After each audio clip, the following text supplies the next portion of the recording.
Ce retour sur soi qui accompagne nécessairement la faute l'empêche de s'enfoncer jusqu'au cœur dans le plaisir. Jamais il ne se laisse enliser au point d'en perdre le sens, mais au contraire c'est dans la volupté la plus âpre qu'il se trouve. Il est là tout entier libre et condamné, créateur et coupable, et cette jouissance de lui-même réalise comme une distance contemplative entre lui et son plaisir.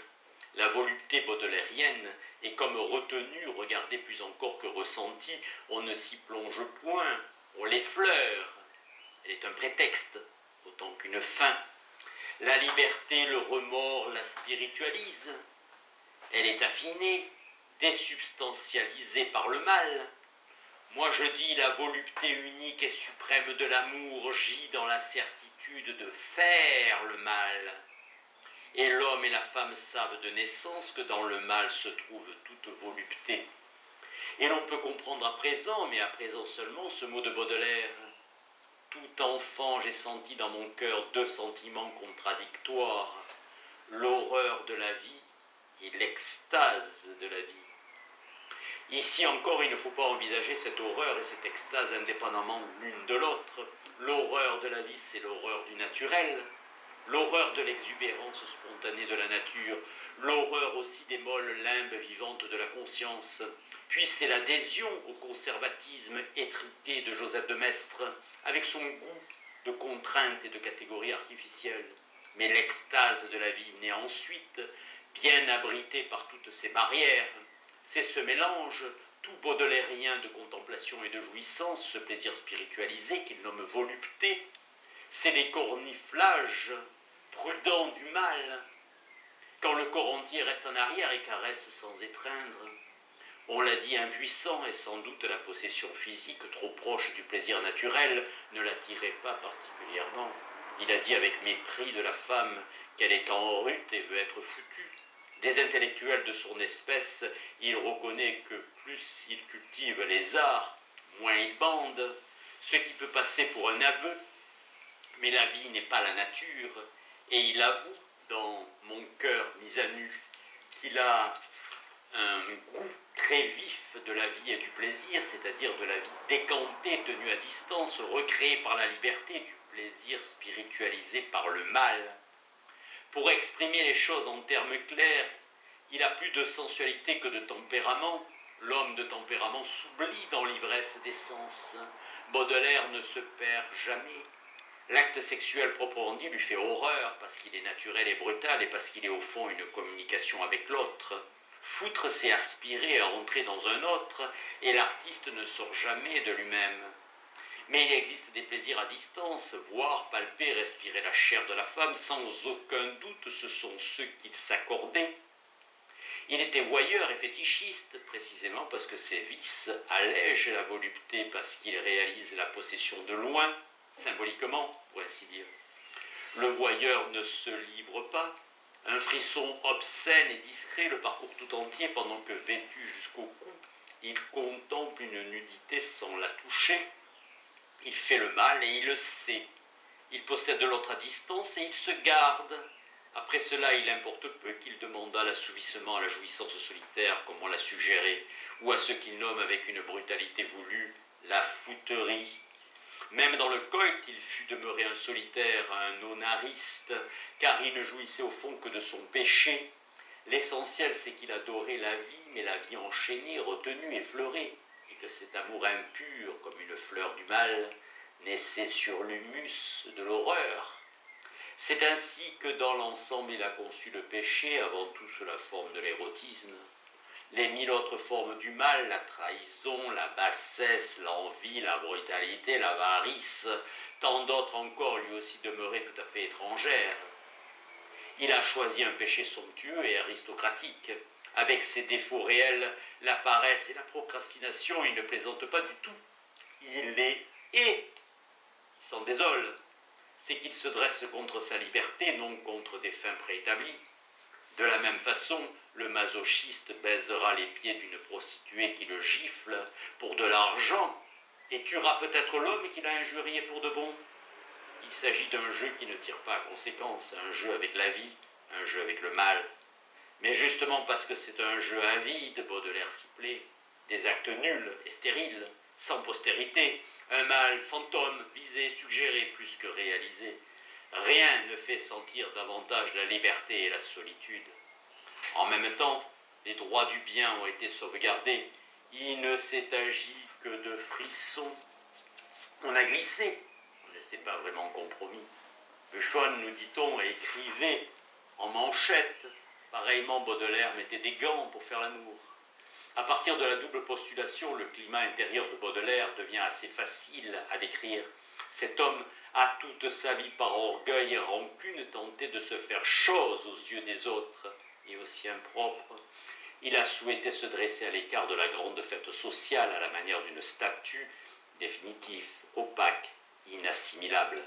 En un mot, nous dirons qu'il a voulu être, et nous entendrons par là le mode de présence têtu et rigoureusement défini d'un objet, mais cet être qu'il voulait faire constater aux autres et dont il voulait jouir lui-même. Baudelaire n'eût pas toléré qu'il eût la passivité et l'inconscience d'un ustensile. Il veut bien être un objet, mais non pas un pur donné du hasard. Cette chose serait vraiment sienne, elle se sauvera si l'on peut établir qu'elle s'est créée elle-même et qu'elle se soutient d'elle-même à l'être. Nous voilà renvoyés au mode de présence de la conscience et de la liberté que nous nommerons existence. Baudelaire ne peut ni ne veut vivre l'être ou l'existence jusqu'au bout. À peine s'est-il laissé aller à l'un des deux partis qu'il se réfugie aussitôt dans l'autre. Se sent-il objet, et objet coupable, aux yeux des juges qu'il s'est donné? Il affirme aussitôt contre eux sa liberté, soit par des fanfaronnades de vice, soit par un remords qu'il enlève d'un coup d'aile au-dessus de sa nature, soit par mille autres ruses que nous verrons bientôt. Mais s'il aborde alors le terrain de la liberté, il prend peur devant sa gratuité, devant les limites de sa conscience, il se raccroche à un univers tout fait où le bien et le mal sont donnés d'avance et où il occupe une place déterminée. Il a choisi d'avoir une conscience perpétuellement déchirée, une mauvaise conscience. Son insistance à montrer dans l'homme une dualité perpétuelle, double postulation à mes corps, horreur de la vie et extase de la vie, traduit l'écartèlement de son esprit. Parce qu'il a voulu à la fois être et exister. Parce qu'il fuit sans relâche l'existence dans l'être et l'être dans l'existence. Il n'est qu'une plaie vive aux lèvres largement écartées. Et tous ces actes, chacune de ces pensées comporte deux significations, deux intentions contradictoires qui se commandent et se détruisent l'une l'autre. Il maintient le bien pour pouvoir accomplir le mal, et s'il fait le mal, c'est pour rendre hommage au bien. S'il sort de la norme, c'est pour mieux sentir la puissance de la loi, pour qu'un regard le juge et le classe, malgré lui, dans la hiérarchie universelle. Mais s'il reconnaît explicitement cet ordre et ce pouvoir suprême, c'est pour pouvoir y échapper et sentir sa solitude dans le péché. Ces monstres qu'il adore, il y retrouve avant tout les lois imprescriptibles du monde, au sens où l'exception confirme la règle, mais il les y trouve bafouées. Rien n'est simple chez lui, il s'y perd et finit par écrire dans le désespoir « J'ai une âme si singulière que je ne m'y reconnais pas moi-même ». Cette âme singulière vit dans la mauvaise foi, il y a en effet en elle quelque chose qu'elle se dissimule dans une fuite perpétuelle, c'est qu'elle a choisi de ne pas choisir son bien, c'est que sa liberté profonde, renâclant devant elle-même, emprunte au dehors des principes tout faits, précisément parce qu'ils sont tout faits. Il ne faudrait pas croire en effet comme le maître que ces complications soient clairement et manifestement voulues, et que Baudelaire applique uniquement une technique de l'épicurisme. En ce cas, toutes ces ruses seraient vaines, il se connaîtrait trop pour se tromper. Le choix qu'il a fait de lui-même est bien plus enfoncé en lui, il ne le distingue pas parce qu'il ne fait qu'un avec lui, mais il ne faut pas non plus assimiler une libre élection de cette espèce aux obscures chimies que les psychanalystes relèguent dans l'inconscient. Cette élection de Baudelaire, c'est sa conscience, c'est son projet essentiel. En un sens donc, il en est si pénétré qu'elle est comme sa propre transparence. Elle est la lumière de son regard et le goût de ses pensées. Mais dans ce choix, même, il entre l'intention de ne pas se dire, d'embrasser toute connaissance et de ne pas se faire connaître. En un mot, ce choix originel est originellement de mauvaise foi, à rien de ce qu'il pense, à rien de ce qu'il sent, à aucune de ses souffrances, à aucune de ses grinçantes voluptés. Baudelaire ne croit tout à fait, et c'est peut-être là sa véritable souffrance. Mais ne nous y trompons pas, ne pas tout à fait croire, ce n'est pas nier. La mauvaise foi est encore de la foi. Il faut plutôt concevoir que les sentiments de Baudelaire ont une sorte de vide intérieur. Ils tentent par une frénésie perpétuelle, par une extraordinaire nervosité de compenser leur insuffisance. Mais en vain, ils sonnent creux.